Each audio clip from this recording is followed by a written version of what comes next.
Hello, beautiful people. Welcome to another episode of The Calvin Show. I'm Calvin, and let's get this bus truckin'.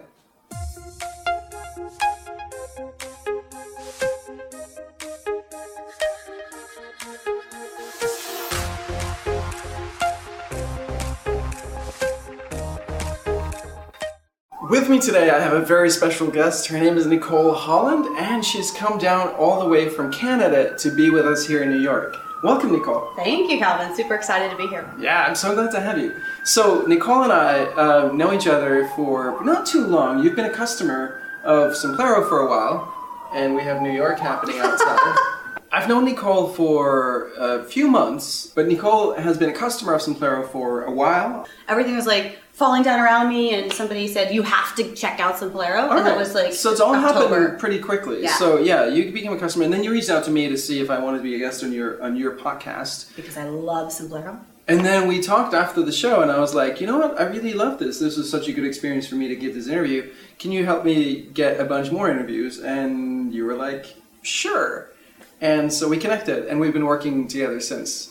Tell people a little bit about yourself. First of all, I'm super excited to be here, and I'm super excited for your show, and super honored to be here with your people. I'm a coach. I'm a marketing strategist. I am a trusted advisor. I've been cultivating a community through my brand, the Business Building Rockstars. I've got the podcast. I've got an annual summit. And what I love is supporting entrepreneurs and wantrepreneurs with building their business on their terms and not falling into those really fear-based messaging. You have to do this or you're going to fail. And I hate that and I stand against it. And so when I find a resource, like that's what my people know me for, is that I'm just giving honest, like, hey, I found this and I think it's really good and here, check it out. And so that's what my focus has been for a while. Mm-hmm. And then since you and I have connected, now my focus is really almost completely on interviews and helping people get on podcasts and market. It's a marketing strategy and really catapult their brand, personal brand, business, whatever, as podcast guests. You're helping your clients build a business on their terms. Talk to me about that. I've had businesses in the past, but in the long past. So I had been out of business for about 9 years, I think, when I quit my job. Mm-hmm. And so when I quit my job, I was a correctional officer for a while. So it was very, very different than me. And I quit my job. I didn't know what I was going to do. And I was just like, I know I have talent. I know I have skills. I know I will do something for myself, but I have to learn this whole online thing. I don't know anything about the online world, no social media, nothing. And I was looking everywhere. I was looking for the answer externally because I forgot that I have it internally. Mm-hmm. So I was buying into all this stuff and I was being told I was not successful because I wasn't following their steps correctly. I had been working with some people. They were totally the wrong fit, doing things I didn't enjoy, but because I needed money, right? And I was following the system and I was like, fuck this. And I stopped following the systems and I just went kind of inward, and that's when I dyed my hair. Mm-hmm. And I was like, what do I want? I know I can do this. I just forgot, because I think when you're in you're miserable, you're unhappy, you're in, a relationship you're not happy with, or you're in a job you're not happy with, you just lose so much of yourself. Mm-hmm. I had to get back that awareness and that trust in myself and that confidence in myself to say, wait a minute, I do know what I can do. I know what I'm capable. I can dream something up and I can make it happen. I don't have to look for somebody else to tell me what to do. I just need somebody to help me with the tools. And where do I turn? Who do I turn to? Who can I trust? And I said, you know what? There's more people like me. I'm going to be the person people can trust. Created the Business Building Rockstar Summit, where I brought together in 2015 30 experts on 30 different topics for online marketing. And so were these things that you wanted to learn? No. What was it? Some of them. But what I wanted was to be that person that I was searching for. I think that's a beautiful way to look at your business life and your life. I didn't even know what a podcast was, really. I just knew that it was a hot topic and people were leveraging because that's what I was doing as I was searching. What are people doing to build successful businesses? How are they getting out there? And so I learned about podcasts conceptually, but I wasn't a podcast listener. And thanks to Amber Vilhauer for connecting me with John Lee Dumas, he came on my summit and he talked about podcasting and kind of said to me, if you're enjoying interviewing, you should really do podcasting. It's a hell of a lot easier than summits. And I was like, I don't know. And then he did convince me, and I was like, okay, I'll put it on the calendar for 2016. But I wasn't excited about it because I was just like, it's just another strategy. So, okay, I'll do a book, I'll do this. I had okay, it's a strategy. I learned what I needed to know to create a podcast technically, but I didn't know how much I would fall in love with it. And again, I'm that relationship person, right? Mm-hmm. So by interviewing people I respect, getting to know them more, and then having these amazing conversations, I loved it. And so at the beginning, I'm like, these people are total rock stars. They've been doing this for 20 years and they speak on stages and they're internationally known, and it wasn't a great interview. And I'm just like, what am I doing wrong? First, I'm always looking, what am I doing wrong? And then I go, wait a minute, what if it's not me? Mm-hmm. So what are the things that are bugging me? And so then it would be okay, people would use earbuds, and it'd be if that was a shirt or something, there'd be that audio, or there's all these little pet peeves. I got terrified with all your emails and a shopping list for Amazon and go buy this stuff, and I'm like, oh shit, I'm nervous now. But that evolved because I care about my listeners, and there'll be some really good podcasts and I'm like, this is great content, but fuck, I cannot listen to this. It's a headache, the sound. I want to honor my listeners. I upped my value, I think, and I expected my guests to do the same. And the more I learned, the more I could teach people. I want to go back to what was that breaking point for you where you were all right, all these steps that people tell me to follow and it's not working. What was the thing that made you snap out of that? So I had invested $18,000 in a program in California, and I just trusted intuition, and I'm like, if you're telling me this is what I need, I'm just going to have faith. I didn't know what the different options were. I was completely a fish out of water. Was it Trump University? No.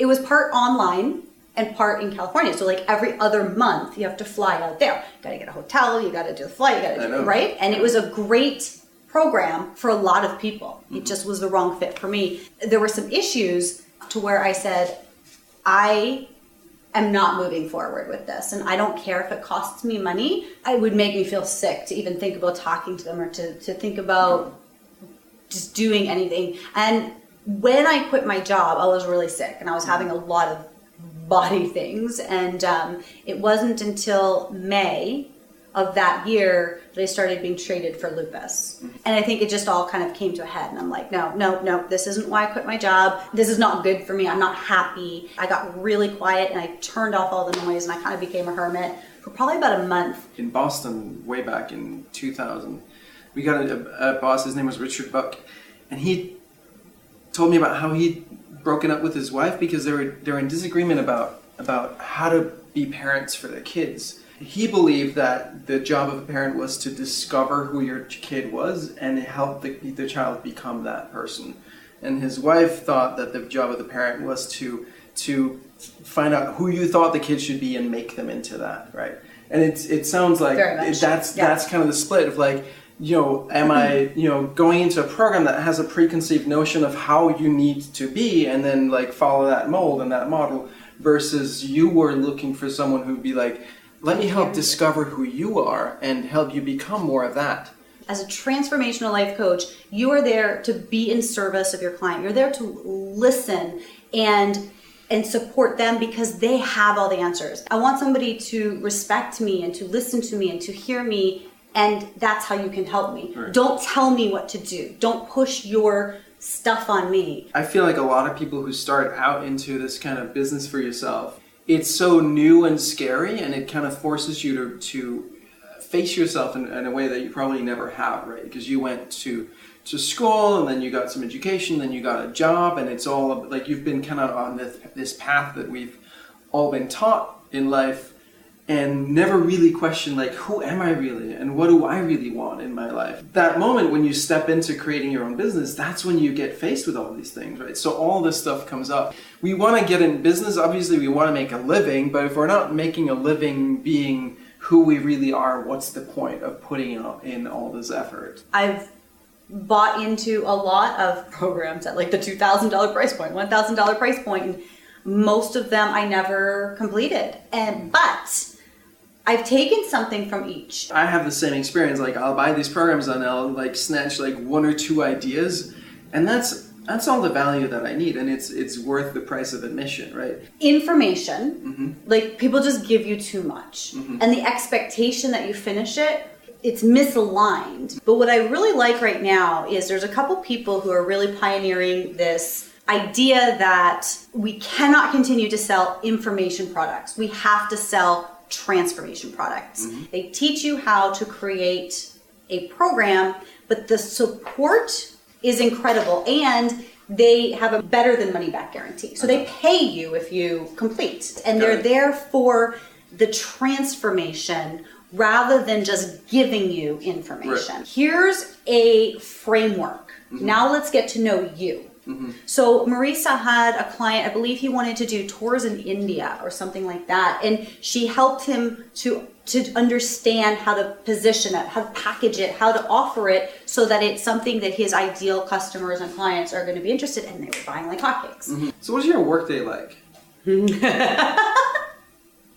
Well, you know that I write to you in the middle of the night, so it just depends. Right now it's a really, really busy time. I'm gearing up for PodFest, which is exciting. Speaking all 3 days. I'll be emceeing the Pechakucha, and I'll be speaking on a panel about conferences, so how to create an online conference. That's my part of this. And then I'll be doing a breakout session on how to be a quality guest.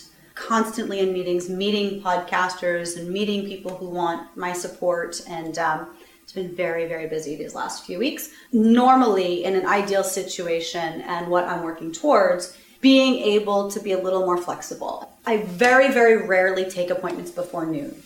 My mornings are mine. If I feel like cleaning the house, I'll clean the house. If I feel like sleeping in, I will sleep in. If I feel like going up and working on my website, I'll do that. Do you check email in the morning? No, not normally. Sometimes I check it just to see if there's anything urgent. And this was like something I had issues with you at first, because you were all about, Basecamp and email, and I'm like, I don't need more things to check. I got this like emergency phone that's always on, where people can direct message the wake Calvin off the calendar.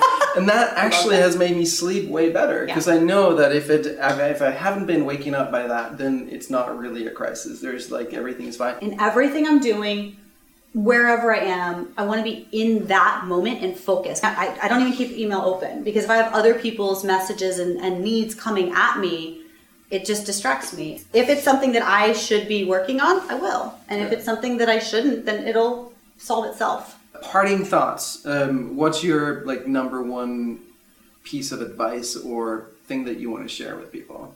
That you really can build your business on your own terms. I look at you and I'm so inspired, but you built it for you to solve your problem, and then allowed other people, invited other people. Again, you're not trying to please people. I think there's a balance. You want to please your customers, you want to respond to your customers, but you don't want to change you for somebody else. And just one of those little things, and I mentioned it before, like you hover over the Simplero logo inside of your dashboard and it says loves you. And I think that just really sets the tone. I've thought a lot about the distinction between pleasing people and serving people, because I tend to be a people pleaser as well. And just doing whatever like pleases or doesn't upset a person in the moment might actually not be what truly serves them. When you're not trying to please people and you get clearer and clearer in what your gifts and what your graces are, and you're willing to work with those to serve, it's easier to say no, and it feels good to say no. And I think the more we say no to things and opportunities that are not on track and are not a right fit, it's like immediately the right things start coming in that you can't even imagine. Yeah, it's so important. It's so important to be like, have that clear vision of what is right for you, and that body sensation of like, does it feel right or not, and honor that. I think, Thank you so much for coming down. Can I plug Interviews That Convert? Oh yeah, of course. Okay. Please do. All right, so... Can I plug? Yeah. I mean, all right, I can go after. If people are interested in doing interviews as a guest, there's a few ways that I'm supporting people. So I have a live boot camp that Right now I've got 2 upcoming dates. One is in Florida and one is in Niagara Falls. And it's an all-day Get Guest Ready bootcamp where I help people understand how to pitch and really have that solid, like we worked on your bio and all those things in place that hosts are going to want to vet you with. So how to really prepare for that, and that's an a one-day live in-person thing. Next month, so February, the enrollment is opening for the Interviews That Convert program, which is an online program with live support. And that's to really teach you my system. So for DIYers, I just open up, I tell you everything I do for clients like Calvin, for myself, and all those best practices that I've learned, all the surveys that I've done of podcasters. I share all that wisdom with you. And then for people like Calvin who are like, I am too busy and I just want somebody to do it, I do full service booking, everything end to end, and just give you what you need to know to go and kill it. And all of that can be found at interviewsthatconvert.com. I've only used the third of those services, the full service done for you program, and I freaking love it. I've always liked giving interviews, and I've been in my newsletters. I've been doing a few interviews, and then I've been writing frequently in my newsletter, hey, if you want me as a guest on your whatever show you're doing or things, reach out to me. It wasn't until Nicole got involved that this thing started rolling. Now I'm doing 4 interviews a week, and I'm loving the hell out of it. There's so many benefits to doing podcast interviews if you're doing them right, and most people don't do them right because they don't understand, they don't know what they don't know. And so that's my mission, is to really not just get you on a show, get you on the right show with the right host, with that right connection, and then be able to build that relationship. And I facilitate some back-end stuff afterwards also to help my clients connect further and directly. That's it for this episode of The Calvin Show. Thank you so much for tuning in. Make sure that you go to my website at calvincorelli.com if you're not already there. Leave me your thoughts and your questions in the comments, and go to the box in the top right corner and sign up for my mailing list so we can be in touch. I'll see you next time, and until then, remember, do your business your way.